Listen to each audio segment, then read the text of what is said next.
तो भाइयों और बहनों, आपके सभी अकाउंटिंग स्टैंडर्ड्स कंप्लीट हो गए हैं एक्सेप्ट कैश फ्लो स्टेटमेंट, जो आप अपने 11th-12th में कर आए हैं। और मैं जब कैश फ्लो स्टेटमेंट का चैप्टर कराऊंगा तब डेफिनेटली आपको पूरा का पूरा जो है अकाउंटिंग स्टैंडर्ड भी करा दूंगा। फिलहाल अकाउंटिंग स्टैंडर्ड्स की हमने सभी इलस्ट्रेशंस करी हैं। एंड में उसके कुछ क्वेश्चंस गिवन है, वो आज हम डिस्कस करेंगे। क्लास जो है थोड़ी सी बड़ी हो सकती है क्योंकि इसमें बहुत सारी चीज़ें हमें डिस्कस करनी है। पहले एमसीक्यू क्वेश्चंस को डिस्कस करते हैं।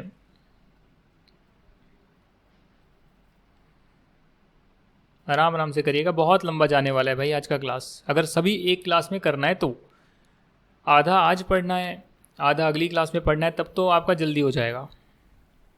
मतलब क्लास जो है छोटी बन जाएगी। एक क्लास में पूरे करने हैं, सारे क्वेश्चंस करने हैं तो बड़ी बनेगी। तो देख लेंगे, ब्रेक करना होगा ब्रेक कर देंगे, ठीक चल रहा होगा, फ्लो में चल रहा होगा, जल्दी हो रहा होगा तो फटाफट आगे ले जाएंगे।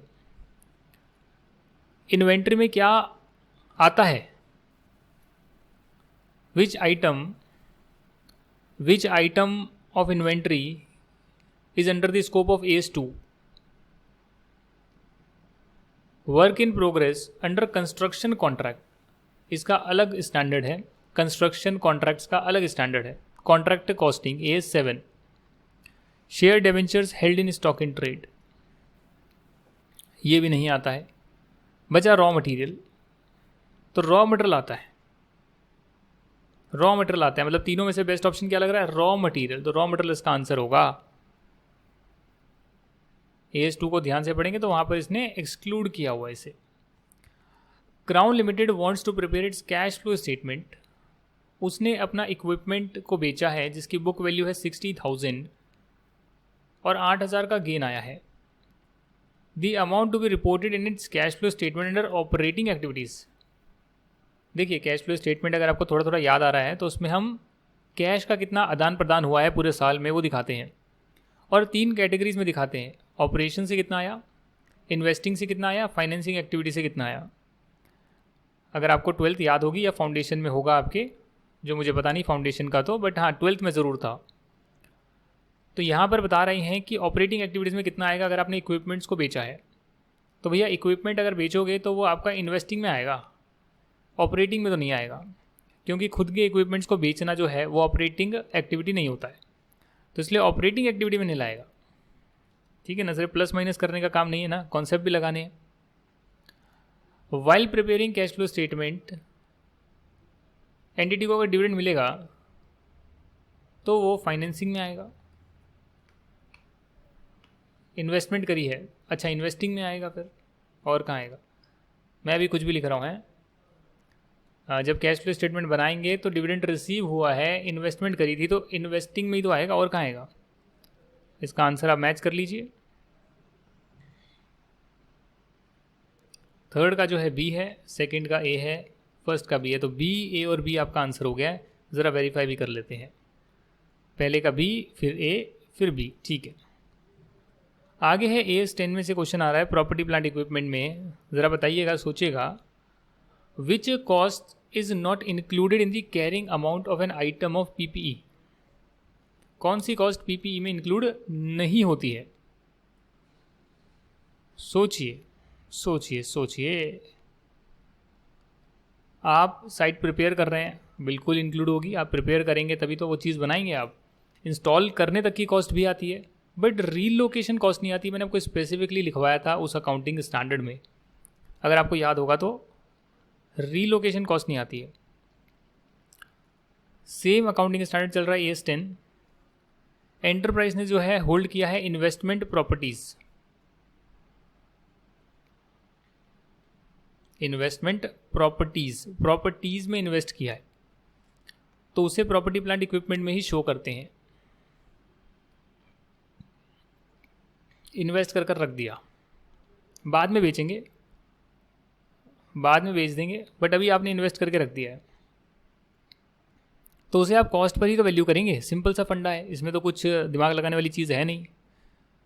AS11 कहता है एसेट लाइबिलिटी को आप किस रेट पर बाद में कन्वर्ट करते हैं। एसेट लाइबिलिटीज़ को किस रेट पर कन्वर्ट करते हैं? जो बैलेंस शीट डेट की रेट होती है उस पर करते हैं, यानी क्लोजिंग रेट पर करते हैं। बाकी जब होगा तब देखेंगे। ये कहते हैं फॉरेन करेंसी मॉनेटरी आइटम को हम कहाँ शो करते हैं, डेबिट क्रेडिट बैलेंस जो होता है foreign currency monetary item translation difference account का, उसे रिजर्व एंड सरप्लस में शो करते हैं। ये भी मैंने आपको कराया हुआ है, ठीक है ना। फिर ये आपका जो है फॉरेन ऑपरेशंस का आ रहा है, AS11 आ रहा है। तो integral non integral foreign operations जो है उसमें कौन सी रेट पर किसे रिकॉर्ड करते हैं, कैसे रिकॉर्ड करते हैं, वो भी उन्हें नहीं जाना है। ब्रांचेस का नहीं जाना है, ब्रांच अकाउंटिंग के साथ देख लेंगे। बट उसके बावजूद भी मैं आपको ये बता देता हूँ कि जो एसेट्स होते हैं, सिर्फ इस पर्टिकुलर क्वेश्चन के लिए बता रहा हूँ कि जो एसेट्स होते हैं उसे हम जिस दिन एसेट परचेज किया था उस रेट पर जो है हम दिखाते हैं। इवन डेप्रिसिएशन भी जो कैलकुलेट होगा वो उसी रेट पर होगा जिस दिन आपने एसेट को परचेज किया था। To encourage industrial promotion, IDCI जो है उसने सब्सिडी दी है 50 लाख की सभी न्यू इंडस्ट्रियल सेटअप को इन स्पेसिफाइड इंडस्ट्रियल एरियाज। इस ग्रांट को आप कहाँ डालेंगे? भाई मुझे तो ये ग्रांट इनकम के लिए लग नहीं रही है, एक्सपेंस के लिए लग नहीं रही है, ये तो बैकवर्ड एरिया वाली ग्रांट लग रही है, कैपिटल रिजर्व में जानी चाहिए। इकट्ठे लमसम अमाउंट दे दिया बहुत सारा, प्रमोटर कंट्रीब्यूशन या बैकवर्ड एरिया जो भी आप कहना चाहें, कैपिटल रिजर्व में जाना चाहिए। आखिरी है आपका A16, आखिरी आ रहा है आपका A16। वो कहते हैं all of the following are qualifying assets except manufacturing plants, power generation facilities. अगर खरीदना है तो नहीं है, बनाना है तो है। Inventories that require substantial period of time, अब लिकर बनाकर बेचना है, सब्सटेंशियल टाइम लगेगा, वो भी हो सकता है। But assets ready for sale जो है वो कतई आपका क्वालिफाइंग एसेट नहीं होगा, रेडी फॉर सेल, ठीक है ना जी, क्योंकि उसमें टाइम नहीं लगेगा।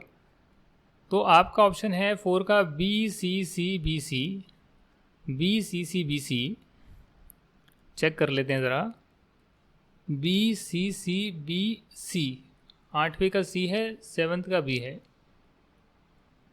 8वें का C है, 7th का B है, ठीक है ना, BC। उसके बाद है 9th और 10th, A और C। ऑप्शन मिला लेते हैं ना भाई, बाद में गड़बड़ ना हो जाए, पता लगे मैंने कुछ गलत ना पढ़ा दिया हो। हाँ, क्रॉस वेरिफिकेशन होनी चाहिए ना, कई बार स्टडी मटेरियल में कुछ और ऑप्शन दिया होता है, उसके फलाने रीज़न होते हैं कि क्यों उन्होंने दूसरा ऑप्शन सेलेक्ट किया है। तो क्रॉस वेरिफिकेशन हो गया कि भाई जो हमें लग रहा है वैसे ही स्टडी मटेरियल में दिया गया है। तो यहाँ पर मैं आपको कुछ टिप्स देना चाहता हूँ एग्ज़ाम प्रिपरेशन के लिए। एग्ज़ाम प्रिपरेशन के लिए आपको क्या क्या चीज़ें ध्यान रखनी है। देखिए, सबसे इंपॉर्टेंट जो भी प्रैक्टिकल आपके सब्जेक्ट्स हैं, accountancy, cost accountancy, income tax, GST, उसमें सबसे इंपॉर्टेंट है आपके कॉन्सेप्ट्स। और अगर उसके साथ आपने कुछ एग्जाम्पल्स देख लिए,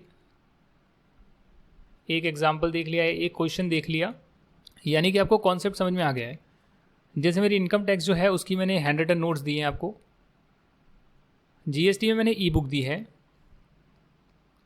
कॉस्ट अकाउंटेंसी में मैंने पूरे नोट्स दिए हैं आपको 100 मार्क्स के थ्योरी के साथ। अकाउंटेंसी में मैं आपको नोट्स दे रहा हूँ, ई-बुक टाइप में, जो भी हम कर रहे हैं अकाउंटिंग स्टैंडर्ड हमने करा, तो मैंने पूरे नोट्स दिए हैं आपको। हाँ, ये अलग बात है कि कुछ अकाउंटिंग स्टैंडर्ड में बुक से क्वेश्चन करें तो उसे आप मार्क कर लीजिए कि भैया ये कॉन्सेप्ट हो गया, एक एग्जाम्पल दिया तो अच्छी बात है, नहीं दिया तो बुक से हमने क्वेश्चन कर लिया। और जहाँ तक बात लॉ की है, उसमें मैंने कंपनी लॉ का तो आपको एक हैंड आउट दे दिया है जो पूरा स्टडी मटेरियल का ही लगभग कॉपी पेस्ट है, कुछ चैप्टर्स को छोड़ के, 3-4 चैप्टर्स को छोड़ के बाकी स्टडी मटेरियल को कट शॉर्ट करके दिया गया है ताकि उसमें रिपीटेशन ना हो। आप चाहें तो उसे रेफ़र कर सकते हैं और क्वेश्चन आंसर्स को अलग से प्रैक्टिस कर सकते हैं। मैं मानता हूँ लॉ में थोड़ा सा मेरा हाथ तंग है क्योंकि मैंने उस पर उतना एफर्ट नहीं करा। एक होते हैं ना ओरिजिनल नोट्स क्रिएट करना, जैसे इनकम टैक्स के ओरिजिनल नोट्स हैं, GST बुक ओरिजिनल है, cost accountancy original notes creation है, अकाउंटेंसी भी ओरिजिनल थॉट प्रोसेस है। पूरे नोट्स लिख रहा हूँ, स्क्रैच से लिख रहा हूँ, हालांकि डेफिनेटली स्टडी मटेरियल के ही उसमें टेक्स्ट होगा, बट जो लिखने का स्टाइल होगा वो मेरा खुद का होगा ना, बिल्कुल स्क्रैच से। तो इन 3 में तो मैंने पूरा काम करा है, 3 सब्जेक्ट में। बच गया लॉ, जिसके लिए मैं आपसे हाथ जोड़कर कहता हूँ कि आप अपने नोट्स खुद बनाएं। मैंने आपको पूरा गाइड कराया कैसे नोट्स बनेंगे, खुद मेहनत करें। और जब मुझे टाइम लगेगा अकाउंटेंसी के बाद तो डेफिनेटली मैं लॉ के भी नोट्स बनाऊंगा, 1 डे रिवीजन भी डालूंगा। करना तो बहुत कुछ है, अनगिनत काम है। 4 सब्जेक्ट भी पकड़ लिए ना तो 4 सब्जेक्ट भी पूरा साल लग जाता है। हाँ, उसमें इम्प्रूवमेंट करना है, कंटेंट इम्प्रूवमेंट करना है, नए वीडियोस बनाने हैं, नए एडिशन निकालना है। 4 सब्जेक्ट तो बहुत ज़्यादा हो गए, बहुत ज़्यादा हो गए। उसके बाद यूट्यूब अलग है, डाउट सेशंस अलग हैं, संडे सेशंस अलग हैं, और पता नहीं एक्स्ट्रा काम और करना है, प्रोग्रामिंग भी सीख रहा हूँ और बहुत कुछ और करना है। नए स्टार्टअप्स में भी तो इन्वेस्ट करना है मुझे, टाइम लगेगा तब तो करूँगा। तो इतना बिजी शेड्यूल रहता है। तो 3 की तो मैंने गारंटी ले ली। लॉ अपना संभाल लेना भैया, रिक्वेस्ट करता हूँ, मेहनत कर लेना, वीडियोज़ को 2 बार देख लेना, शॉर्ट नोट्स बना के रिवाइज़ कर लेना। एग्जामिशन तक तब भी आ जाएगी आपकी, अगर जो इंटेलिजेंट होंगे उनकी हैगी, बाकी पास तो हो जाएंगे। तो ये आपका जो है पहला स्टेप है, पहला स्टेप है ये मत समझ लेना कि ये हो गया तो बस हमारी तैयारी हो गई, हम पास हो जाएंगे। जी नहीं, अभी सिर्फ आपने 50% तैयारी हुई है। पेपर जाएंगे, क्वेश्चन पेपर देखेंगे तो आपको होगा हाँ मैं 50% का पेपर तो मुझे आ जाएगा अगर मैंने अच्छे से किया है। कॉन्सेप्ट आते हैं, एग्जाम्पल्स आते हैं, एक एक क्वेश्चन किया हुआ है। 50%, बट आपको तो 90%, 100% अटेम्प्ट करना है। तो वो सिर्फ आपके कॉन्सेप्ट रजिस्टर से और एग्जाम्पल्स या उसका एक आधा क्वेश्चन कर लिया टाइप का, उससे बिल्कुल नहीं होगा। वो अलग बात है कि पहले आपको ज़्यादा ट्राई करना है, एग्जाम टाइम रिवीजन में भले आप इतना रिवाइज कर जाना, ठीक है ना। 2 चीज़ें, 2 अलग चीज़ें हैं। एक तो है आपने पढ़ा इतना है, दूसरी चीज़ है कि आपने पढ़ा इससे ज़्यादा है। सिर्फ एग्जाम टाइम रिवीजन के लिए आप एक बार, एक दिन पहले सिर्फ इतना देख लेते हैं जो इंपॉर्टेंट क्वेश्चन है और कॉन्सेप्ट हैं, हाँ वो अलग बात है। बट जब अभी पढ़ाई कर रहे हैं तो आपको इसके साथ सेकंड चीज़ें करनी है, स्टडी मटेरियल के तो सारे क्वेश्चंस, अगर आरटीपी या फिर जो आपका करंट अटेम्प्ट गया है उसे पास्ट ईयर बोलते हैं, या करंट जो आईसीआई का मॉक टेस्ट पेपर आया है, करंट पेपर, ये 3 चीज़ें करने में कोई बड़ी बात नहीं है। आरटीपी में आपकी रहेगी मई 20 की, नवंबर 20 की आरटीपी, अगले साल वालों के लिए मई 21, नवंबर 21 के लिए। तो 2 आरटीपी कर ली तो बहुत हो गया, 2 आरटीपीज कर ली तो बहुत हो गया। पास्ट ईयर में पिछले 2 या 3 अटेम्प्ट के पेपर देख लिए तो बहुत हो गया। और जो करंट मॉक टेस्ट आया आईसीआई का, करंट मॉक टेस्ट वो देख लिया तो बहुत हो गया। सीरीज़ 1 सीरीज़ 2 बस। अगर आपकी तैयारी पूरी है, स्टडी मटेरियल के क्वेश्चंस करे हुए हैं और खुद से ट्राई करें, सिर्फ जैसे मैं कराता हूँ वैसे नहीं, मैंने ओरली करा दिया तो इसका मतलब ये नहीं कि आप भी ओरली करेंगे। मैं टाइम बचाने के लिए ओरली कराता हूँ, क्योंकि मैंने देखा है कि जो बाकी टीचर्स पढ़ाते हैं वो डेफिनेटली उस हिसाब से पढ़ाते हैं कि भैया जो बच्चे को कम समझ में आता है वो भी आराम आराम से कर ले, कि भैया ऐसे अकाउंट बनाएंगे तो डेबिट्स ऐसे लिखेंगे, डेबिट हो रहा है, क्रेडिट हो रहा है, एक एक एंट्री तो आधे घंटे में एक क्वेश्चन सॉल्व करते हैं। मैं उस आधे घंटे का या 40 मिनट के प्रोसेस को मैं कट शॉर्ट कर देता हूँ, भैया मेरे पास लिखने का वो टाइम नहीं है, बहुत धीरे धीरे हाँ एक क्वेश्चन करके दिखा सकता हूँ, बट चीज़ें समझाने में मेरा ज़्यादा फोकस है। और करा तो आपके यहाँ पर हुआ ही है, बुक में करा ही हुआ है, तो आप जब खुद से ट्राई करें तो उसे मैच कर लें, ठीक है ना। ये आपको काम करना है और लास्ट में आपको प्रैक्टिस करनी है, खुद से जो है लिखकर प्रैक्टिस करनी है। एक पेपर लिखकर प्रैक्टिस कर लिया, गलतियाँ ढूंढ ली उसमें तो बहुत हो गया, बहुत हो गया। बट ढंग से करना है, पूरा प्रिपेयर कर कर वो पेपर देना है। ये नहीं कि बस फॉर्मेलिटी के लिए एक पेपर दे दिया और काम हो गया, चलो ठीक है देख लेते हैं, 20 नंबर है, 30 नंबर है, 40 नंबर है, देख लें गलती थी, नहीं होगा सर। पूरी रिवीजन करी, स्टडी मटेरियल के सारे क्वेश्चन समझे, सब क्लैरिटी के साथ हमने जो है फुल एफर्ट के साथ जो है हमने एक मॉक टेस्ट पेपर सॉल्व किया, उसके आंसर्स मिलाए, अपनी गलतियों को जेन्युइनली समझा क्या थी, सजेस्टेड आंसर से मैच करके समझ में आएगी अगर आप थोड़ा सा ध्यान देंगे। उसे मार्क करा कि भाई ये गलती क्यों हो गई, समझने में कोई दिक्कत है, समझ नहीं आ रहा तो मुझसे पूछ लेना कि ऐसा क्यों किया गया है, तब जो है आपकी तैयारी पूरी होगी 100 मार्क्स की। बस उसके बाद कुछ नहीं है, एक बार ये कर लिया फिर चाहे आप कॉन्सेप्ट और एग्जाम्पल और इंपॉर्टेंट क्वेश्चंस पर अपना मार्क करके रख लें कि भाई मुझे यही करना है एग्जाम से पहले, जो मेरे 3 दिन में जो है एक सब्जेक्ट का हो सकता है, तो 3 दिन में एक सब्जेक्ट की रिवीजन करी लास्ट मंथ में, और फिर एग्जाम से पहले 1.5 दिन में उसी की रिवीजन करी। तो ऐसे आपको जो है चलना पड़ेगा। मैं कोशिश कर रहा हूँ कि हर आपको जो है एक सेशन, मतलब हर सब्जेक्ट के एक सेशन में थोड़ी सी गाइडेंस दे दी जाए।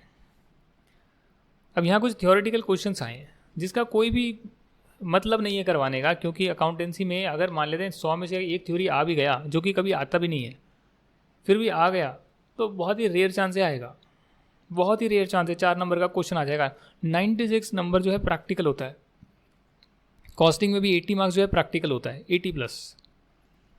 फिर भी मैं आपके साथ जो है थियोरेटिकल क्वेश्चन डिस्कस कर लेता हूँ। जैसे यहाँ पर पूछते हैं क्या कंपनी अकाउंटिंग पॉलिसी चेंज कर सकती है, दी आंसर इज मैंने आपको कराया हुआ है, बिल्कुल कर सकती है। अगर उस चेंज को लॉ में रिक्वायरमेंट है कि आपको चेंज करना पड़ेगा, या आप बेटर प्रेजेंट कर सकते हैं पॉलिसी को चेंज करके अपनी फाइनेंशियल स्टेटमेंट्स को, तो डेफिनेटली आप चेंज करें, बट उस केस में जो चेंज किया है वो बताएं, उसका रीज़न बताएं, उसका इम्पैक्ट डिस्क्लोज करें। इतनी सी बातें लिखाएंगे, तो आपको जो है 4 लाइन लिख पाएंगे, जो मैंने बताया उसे इंग्लिश में लिख पाएंगे। इंग्लिश में क्या लिखें वो तो मैंने AS1 में लिखवा दिया ना। Any company can change it's accounting policies on the following grounds, if it is required by statute, if it can result in better presentment of the accounts, in case company changes its accounting policy in any of the following scenarios, then it should disclose the change, reason for the change and its impact to the users of financial statements। आप ऐसे लिख कर आ सकते हैं simple से, ठीक है ना।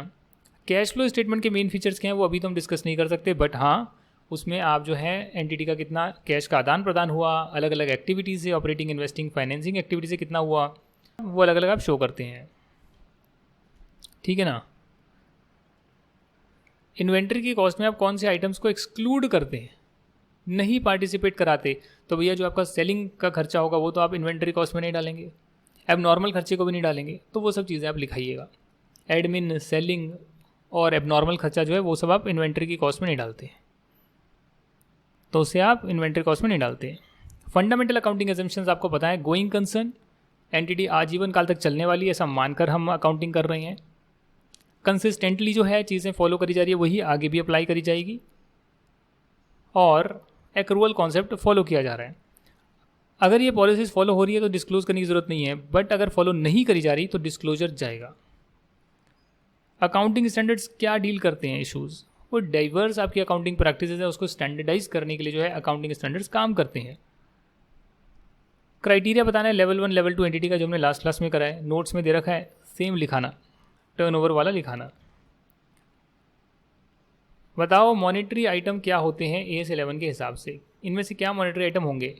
फॉरेन करेंसी मॉनेटरी आइटम, ऐसे आइटम्स होते हैं जिसकी अमाउंट आपने कॉन्ट्रैक्ट में फिक्स करी है और उसे फ्यूचर डेट पर सेटल करना बाकी है, जो शेयर कैपिटल तो नहीं हो सकता, इन्वेस्टमेंट नहीं हो सकता, फिक्स एसेट नहीं हो सकता, ये तो खरीद लिया आपने, इसको सेटल नहीं करना। बट ट्रेड रिसीवेबल जिसको सेटल करना है, कैश का आदान प्रदान होगा, बाकी जो है वो तो आपके बिजनेस में ही रहने वाले हैं, ठीक है ना। AS13 के डिस्क्लोजर रिक्वायरमेंट जो है वो हमने AS13 के स्टैंडर्ड में आपको नीचे कराया हुआ है। कोटेड अनकोटेड इन्वेस्टमेंट रिलायंस की मैंने दिखाई थी आपको, करेंट नॉन करेंट, ठीक है ना, डिस्पोज वगैरह करा है, प्रॉफिट कितना हुआ है उस पर, अदर डिस्क्लोजर्स हैं, वो सब आप 4-5 पॉइंट बना कर लिख देंगे।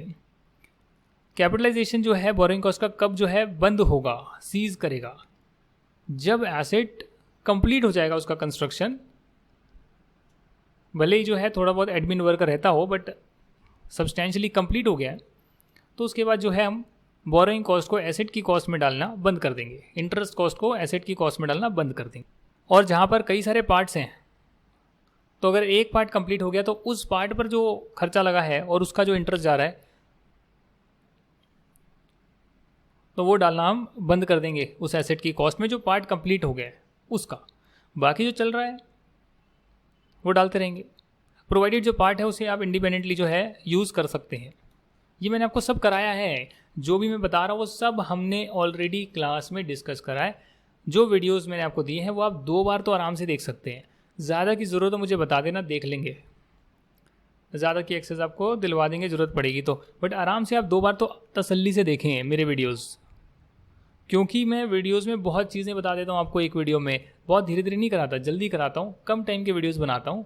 आप एक वीडियो को लगातार 2 बार ना देख लें कि एक बार देख लिया फिर दोबारा वही देख लिया, ऐसे नहीं। बट जैसे अकाउंटिंग स्टैंडर्ड्स पूरे हो गए, अब आप चाहते हैं यार ये अकाउंटिंग स्टैंडर्ड्स मैंने एक बार अटेंड कर लिए, नोट्स बना लिए, सब कुछ हो गया है, हफ्ते 10 दिन में आपको लगता है यार एक बार और जो है रिवाइज़ कर लेता हूँ तो मेरा जो है बहुत ज़्यादा कॉन्सेप्चुअल क्लैरिटी हो जाएगी। आपने लगाया, थोड़ा फास्ट फॉरवर्ड में देखना चाहे तो देख लिया, और जो मान लेते हैं कि भैया 8 घंटे का कंटेंट है वो आपने 4 घंटे में, 2 दिन में 2-2 घंटे में एक बार और रिवाइज़ कर लिया, या 3 दिन में रिवाइज़ कर लिया कि भाई अब ये 3 दिन में मैं अकाउंटिंग स्टैंडर्ड दोबारा रिवाइज़ करके इसको ख़त्म कर रहा हूँ, तो आराम से आपने 2 बार पूरा कंटेंट देखा, चीज़ों को बेहतर तरीके से समझा, नोट्स बनाए, रिवाइज़ करा और आपने डन कर दिया कि ये कॉन्सेप्ट, ये इसके एग्जाम्पल्स, ये क्वेश्चन मार्क करें जो देखने, और बस मेरा काम हो गया है। उसी को बार बार रिवाइज़ करें। उसके बाद भी मानता हूँ कि अकाउंटिंग स्टैंडर्ड का 16 नंबर का अगर कुछ क्वेश्चन आ गए जिसमें कैश फ्लो स्टेटमेंट वो देते हैं, जिसमें वो आपको जो है इंटीग्रल नॉन इंटीग्रल जो ब्रांचेज हैं उसका दे देते हैं, और कोई एक और टिपिकल क्वेश्चन दे देंगे, तो इतना बड़ा एस है, इतनी चीज़ें हैं और उसमें से क्वेश्चन आता है वो कुछ भी आ जाता है। ये नहीं कि जो आपने किया वही आएगा। तो अपने कॉन्सेप्ट्स पर फोकस करें और कोशिश करें कि उन कॉन्सेप्ट्स को लगाकर आप क्वेश्चंस को सॉल्व कर पाएँ, आंसर दे पाएँ। ठीक है ना। तो मेहनत बहुत है। अच्छा हुआ इन्होंने एज कम कर दिए, क्योंकि पहले बहुत एज थे और उसमें से कोई 2 एज पर क्वेश्चन आ गया। तो भैया बच्चे ने, स्टूडेंट ने 10 एज पढ़े, 2 में पूछ लिया, 8 में पूछा ही नहीं, या 3 एज से पूछ लिया, 7 एज में पूछा ही नहीं। तो बहुत ही जो है वो तुक्का हो जाता है, तीर तुक्का। हर एज आना चाहिए उसका, एक एक बारीकी से सब आना चाहिए, तब जाकर वो 3 क्वेश्चन कर पाओगे, 12 नंबर का कर पाओगे। तो ये चीज़ें थी, तो इसलिए मैंने आपको सारी चीज़ें बताई है। हाँ, अभी आपके जो चैप्टर्स होंगे तो मैं चैप्टर्स ऐसे कराऊंगा कि उसमें से एक क्वेश्चन आए तो पूरा कर लिया, तो आपके 8 नंबर सिक्योर हो गए। 2 चैप्टर करे 16 नंबर सिक्योर हो गए। ऐसे हम फटाफट चैप्टर बाय चैप्टर करते रहेंगे। ठीक है ना। आज के लिए इतना ही रखते हैं। प्रैक्टिकल क्वेश्चंस को नेक्स्ट क्लास में जो है मैं बताता हूँ सारी चीज़ें। मतलब मैं तो कंटिन्यू कर रहा हूँ, आपके लिए यहाँ पर ब्रेक कर रहा हूँ कि चलो ठीक है, बहुत हो गया, ज्ञान की बातें बहुत हो गई। अब प्रैक्टिकल क्वेश्चंस कराऊंगा, उसके बाद आपका ये पूरा चैप्टर हो जाएगा। जो सबसे बड़ा चैप्टर है, जो मेरे पास बुक यहाँ पर रखी हुई है, तो यहाँ आप देख सकते हैं फ्रेमवर्क के बाद यहाँ से ओवरव्यू है। तो ये पूरा जो है आप देख सकते हैं, ये पूरा हमने कर लिया है एक्सेप्ट कैश फ्लो स्टेटमेंट, और ये बाकी है। इसमें जो है कुछ नहीं है। इसमें जो है आपने जो 11th स्टैंडर्ड में पढ़ा है, अकाउंटिंग इक्वेशन बोलते हैं जैसे, वो है। एसेट लायबिलिटी क्या होता है वो आपका होमवर्क है, उसमें कुछ एडिशनल पढ़ाने वाला नहीं है। और पहले चैप्टर में कि इंड एस कब लगते हैं या अकाउंटिंग स्टैंडर्ड बनाता कौन है, आईसीए का अकाउंटिंग स्टैंडर्ड बोर्ड क्या है, तो उसमें से कभी क्वेश्चन नहीं आता। इंड एस आपके सिलेबस में नहीं है। फ्रेमवर्क जो है उसमें आपको एसेट लायबिलिटी क्या होता है वो बताया गया है, जो 11th 12th में पढ़ते हैं, फाउंडेशन में पढ़ते हैं, बताने के लिए बता दिया है। उसके बाद आपका अकाउंटिंग स्टैंडर्ड है जो पेपर में आता है, और हमने सब कर लिया है। हाँ, तो इसके मैं आपको नेक्स्ट में क्वेश्चंस कराऊंगा, उसके बाद आरटीपी के क्वेश्चंस कराऊंगा। और उसके बाद जो है मैं आगे बढ़ जाऊंगा भैया, मैं सीधा चैप्टर कराना स्टार्ट कर दूंगा। बाकी कोई एडिशनल क्वेश्चंस हो गए तो बाद में देखेंगे। एक बार क्लोज करते हैं, एक बार चीज़ों को क्लोज करते हैं, आगे बढ़ते हैं। हर चैप्टर को क्लोज करना है मुझे, कॉन्सेप्ट्स कराने हैं, नोट्स देने हैं, एक उसका क्वेश्चन, स्टडी मटेरियल के क्वेश्चन करा देने हैं, और आगे बढ़ना है मुझे। टाइम बहुत कम है, बाकी आपकी प्रैक्टिस है, आप प्रैक्टिस करें, और जब मुझे टाइम लगेगा तो मैं एक्स्ट्रा क्वेश्चंस डालते रहूँगा। ठीक है ना। अल्टीमेटली आपकी मेहनत है, मैं आपको लिख कर दे रहा हूँ, अल्टीमेटली आपकी मेहनत है। मेरी मेहनत सिर्फ कॉन्सेप्ट समझाने की है। कोई भी टीचर की मेहनत जो होती है कॉन्सेप्ट समझाने की होती है। कई सारे स्टूडेंट्स आते हैं, वो कहते हैं स्टडी मटेरियल के क्वेश्चंस कराएं, उस बहाने आ जाते हैं, बट यार एक्चुअली में वो बहुत ही फेक है वो चीज़। मैंने स्टडी मटेरियल के क्वेश्चन किया तो उसमें आपकी क्या एफर्ट लगे, मैंने तो सारे क्वेश्चन करा दिए। मान लो मैं बोलता हूँ मैं स्टडी मटेरियल क्वेश्चन कर रहा हूँ, बट उसमें आपकी मेहनत क्या है। हाँ, आप खुद से करें तब जाकर जो है आपको फ़ायदा करेगा। तो ये सच्चाई है, मैंने बता दिया है। ठीक है ना। कॉन्सेप्ट कराना टीचर का काम है। हाँ, एग्ज़ाम क्वेश्चंस कराना या स्टडी मटेरियल के क्वेश्चंस करवा देना कुछ तो अच्छी बात है, बहुत अच्छी बात है। आपको आइडिया लगना चाहिए कि हाँ ऐसा क्वेश्चन पेपर में आता है, स्टडी मटेरियल में ये क्वेश्चंस गिवन है, बहुत अच्छी बात है। बट उसके बाद खुद से ट्राई करना या एग्ज़ाम के क्वेश्चंस प्रैक्टिस करना, एक्स्ट्रा अपने आप को चैलेंज करना कि मेरे ये कॉन्सेप्ट अच्छे हैं, मैंने इसके क्वेश्चन कर लिए तो मैं एक्स्ट्रा चीज़ें ट्राई कर लेता हूँ 2-3, तो 2-3 क्वेश्चन भी ट्राई कर लिया, आपको पता लगा यार यहाँ तो गड़बड़ हो रही है, समझ में नहीं आ रही चीज़ें, उसको करेक्ट कर लिया, तो आप बोलेंगे अब तो मेरा परफेक्ट हो गया है ये सब्जेक्ट, ये पर्टिकुलर टॉपिक। तो वो मेहनत खुद की है, वो सेल्फ स्टडी की मेहनत खुद की है। कोई भी प्रोफेशनल एग्जामिनेशन में कोई भी टीचर आपको ये नहीं बता सकता भैया ये कर लो, ये 100 क्वेश्चंस कर लो, इसमें से पेपर आ जाएगा। जी नहीं। वो अलग बात है, इंटरमीडिएट में आईसीए वाले चलो मान लो कॉपी पेस्ट करके दे देते हैं स्टडी मटेरियल का क्वेश्चन, वो अलग बात है। बट अगर प्रोफेशनल एग्जाम है तो ऐसा क्वेश्चन आएगा जो कभी पहले नहीं पूछा गया। हमें ये चेक करना है कि स्टूडेंट के कॉन्सेप्ट्स कितने सही हैं, और अलग सिचुएशन दे दी जो उसने कभी पहले नहीं पढ़ी हुई है तो उसमें वो कैसे कॉन्सेप्ट को अप्लाई कर सकता है। ये चीज़ चेक होनी चाहिए, जो आने वाले टाइम में और होगी। केस स्टडी बेस्ड जो क्वेश्चंस आएंगे तो उसमें स्टूडेंट बोलेंगे कि भैया केस स्टडी करवा दो। केस स्टडी क्या करा दो, मैं 5 केस स्टडी कराऊंगा तो इंस्टीट्यूट तो छठी देगा ना, वो नई केस स्टडी देगा। तो उसमें अगर आप अपना दिमाग नहीं लगा पाए तो फिर वो 5 केस स्टडी बेकार है। बट अगर आपने प्रोविजन समझ ली है और उसको अप्लाई कैसे करना है वो जो मैं समझा रहा हूँ वो समझ लिया, तो आप खुद से देखेंगे यार ये प्रोविजन कहता है, अगर ये सिचुएशन है तो ये प्रोविजन लगना चाहिए, तो इसका ये सॉल्यूशन होना चाहिए। और वो जब आपने एप्लीकेशन सीख ली तो कोई भी केस स्टडी दे दो, आप वो कर पाएंगे। तो उस पर फोकस करें। हाँ, जो सच्चाई है वो मैंने बता दी सी एग्ज़ाम्स की। जो इसको समझ पा रहे हैं स्टूडेंट्स वो अच्छा कर पाएंगे और खुद जो है मेहनत कर पाएंगे। मेहनत आप ही की है, पास आप ही को होना है, मैं तो कर चुका। ठीक है ना सर? बुरा लगे तो माफ़ कर देना भाई, और सही लगे तो मेहनत कर लेना। चलिए फिर, thank you so much and bye bye.